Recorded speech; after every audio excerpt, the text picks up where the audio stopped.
Well, good morning. Happy Wednesday. You are looking live over downtown Macon this morning. It is 6:30 on this October 19th. I'm Caitlin Heck. And I'm Wanya Reese. Thank you so much for staying with us. It's definitely a very cold start to the morning. Our meteorologist Alex Forbes, he's actually live in Milledgeville this morning, getting you fired up for the listening lab. And I wish I had some hand warmers for you, but I'm feeling for you right now. Yeah, it is cold out here. There is no doubt about it in Milledgeville. Temperature at 39 right now. But Wanya, you're right. We've got the listening lab out here today from 9 to 12:30 in front of Atkinson Hall on front campus here at Georgia College and State University. We'll give you more details on that coming up here in a few minutes. But first, when you walk outside the door this morning, you are going to be seeing a lot of cold weather here in central Georgia. I walked out this morning and had ice on my windshield, believe it or not. 35 in Macon right now. Yes, it is the middle of October. It's 35 in Macon right now, 39 in Milledgeville, 38 in Soperton, 33 in McRae. The 24-hour temperature change. We are some 10 to 20 degrees colder this morning than we were yesterday morning. And if you remember back to yesterday, we were the same thing, 10 to 20 degrees colder than the previous morning. So we've done like a 40-degree temperature swing over the past few days. Here's a look at the map across the southeast. Cloud-free, allowing us to cool off through the overnight hours. Now out the door today, look for these 30s to turn into 60s as we head into the afternoon hours. 63 or so as we get into the afternoon and then into the evening tonight, cooling off once again across central Georgia. So look for a high temperature right around 62. Sunny, a little bit warmer across central Georgia today than we were yesterday afternoon. Also, the wind not going to be quite as strong today. Yesterday, we were gusting up to 30 miles an hour, sustained 10 to 20. Today, we're only looking at sustained 5 to 10, but still out of the northwest, which of course brings the cold air in with it. So we've got a warming trend on the way. We'll be talking more about that and closer to 80 by the time we get to the weekend, Caitlin and Wanya. It's going to be much welcome news here in central Georgia, especially after the next few mornings. Thank you, Alex. Talk about some weather whiplash there. Goodness. Right. All right, 6:32. Right now, a teenager is in the hospital after accidentally shooting himself in the leg. The Bibb County Sheriff's Office says it happened around 7:45 last night. Deputies say they got a call about a person shot and taken to the hospital. The victim, just a 16-year-old boy, said he was handling a friend's loaded gun and accidentally shot himself in the thigh. As of last night, the teenager is in critical but stable condition. Well, this morning, we now know more on the progress from Macon Mayor Lester Miller's Macon Violence Prevention Program. Presentations yesterday included community resource centers and the Sheriff's Office, with many focusing on giving kids and teens resources to prevent violent tendencies. One group takes students on college visits. They attend an average of 6 colleges annually, with 2 of those colleges being outside of the state of Georgia. Our students have toured as far south as Florida State and FAMU. And all our deputies currently get domestic violence training. They have crisis intervention training, and we have a great partnership with Crisis Line and Safe House. While crime is high, the mayor says he's hopeful with the data showing strong decreases in crime just over the last few months. Now, Sheriff David Davis says numbers do show that violent crimes are down about 13% compared to the spring. He also reports almost 50% fewer houses shot at. Sheriff Davis mentioned they are working on ways to limit the amount of homicides, which broke another record this year. He thinks domestic violence incidents may be partly to blame for the high number, and the Sheriff's Office is partnering with Crisis Line and Safe House of Central Georgia to give deputies more domestic violence training. 6:34 now. This morning, crews will continue their search for a missing man on Lake Juliette.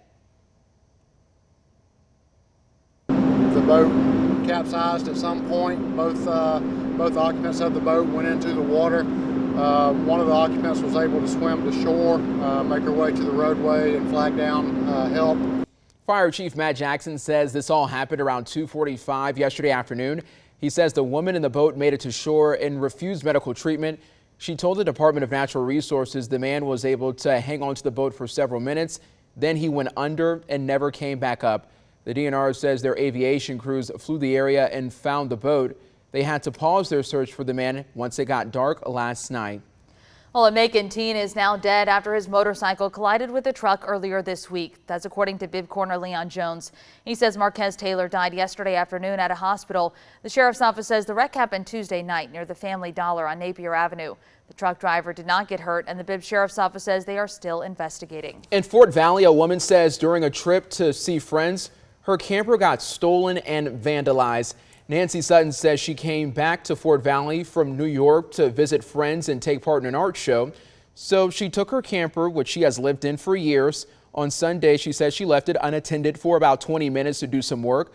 Soon after, Fort Valley police called her to say it had been stolen, wrecked, and seriously damaged. I mean, you just see that crazy video on your screen.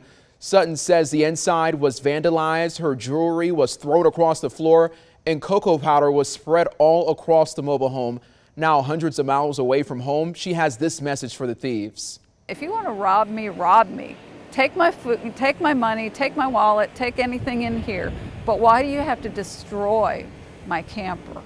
You know, just the needless destruction by people who have obviously never worked, never done anything. My heart goes out to her this morning. Sutton says she's talked to investigators and her insurance company. Despite losing her camper, she still intends to show her glasswork in the Macon Art Show. Well, still ahead, we update you on all things early voting and some campaign events coming up, and how Central Georgia students will get their artwork displayed where millions will be able to see it. It's now 6:36. Early voting is well underway, and there are a lot of issues that we hear the candidates talk about all the time. But what matters to you? That's what we want to know here at 13. Our 13 WMAZ Listening Lab is back just in time for those midterm elections. And meteorologist Alex Forbes is in Milledgeville this morning getting ready to kick off our Listening Lab in just a couple hours. Good morning, Alex. How many layers you got on this morning? Yeah, too many. Yeah, that's right. I have one of Wanye's hats under here, and then my hat on top of it. And I know Wanye's got like 10 more to choose from, and I might steal a few more before all is said and done. Can't see my ears this morning, but we do have the Listening Lab ears out here, as we are going to be here at Georgia College and State University through the morning, 9 to 12:30 in front of Atkinson Hall. And you can come let us know the issues that's important to you, from election integrity to abortion to everything in between. We want to hear from you as we roll into the November general election cycle. And don't forget to vote. Of course, I voted yesterday. Of course, early voting is going on across Central Georgia. Let's take a live look across downtown this morning. We've got temperatures on the cold side of things, to put it mildly. Here's a live look there, and here come the current temperatures. 35 in Macon, 37 in Gordon this morning, 39 in Milledgeville, and 42 in Eatonton. The dew points, they are low as well, so the air very dry outside. Likely going to need the chapstick if this continues for the next few mornings, which it's expected to, so something to keep in the back of your mind there. The surface map does show the cold front that rolled through here a few days ago continues to roll south. It's down to the south of us now. That means we're on the dry side of things. That means it is also on the cold side of things, to put it mildly, across Central Georgia. High pressure up towards the north there. And take a look up into West Virginia. Some snow this morning. And are you ready for this? Yesterday in the northern Georgia mountains between Ellijay and Blue Ridge, we saw a few snow flurries as well across the Peach State. So not every day you see that in October, not every year, I should say there.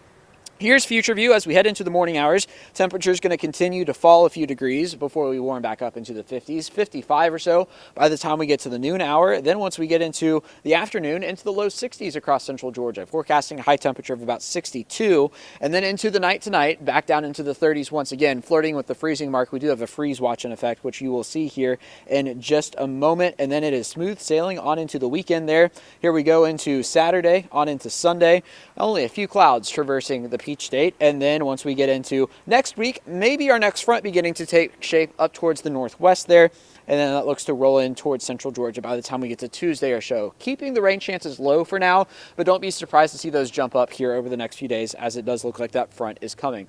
Now, the cold weather this morning is record threatening. We are seeing a record of 34 this morning. We could break that in Macon. 35 is the record for tomorrow, or 35 is the forecast for tomorrow. 38 is the forecast for Friday. Here's how that stacks up against the records. Again, forecasted to break a record this morning, forecasted to come close to a record tomorrow morning, but if we get to 32, then we will break that record and then not come too close to it there on Friday. Now, a freeze warning in effect right now until 10 a.m. The entire area is under a freeze watch tonight. I suspect that will be upgraded to a freeze warning before all is said and done. And that is going to be until 10 a.m. tomorrow morning as we head through the overnight hours tonight across Central Georgia. So cold. Cold, cold, cold. Did I mention it's going to be cold? And it is cold now. Today, 62, a little warmer, sunny. Sun rises at 7:42 this morning, getting closer to 8 a.m. there. 35 for tonight. Again, protect those pets, those pipes, those plants, and it is going to be cold all across the area, potentially below freezing in a few spots. Here's the 7-day forecast. We've got 62 for today, 65 for tomorrow, overnight lows in the 30s through Friday, but there is a light at the end of the tunnel, and that light is the weekend. How about mid-70s after starting each day off in the 40s, back to 81 by the time we get to next Tuesday before our next cold front arrives mid-next week.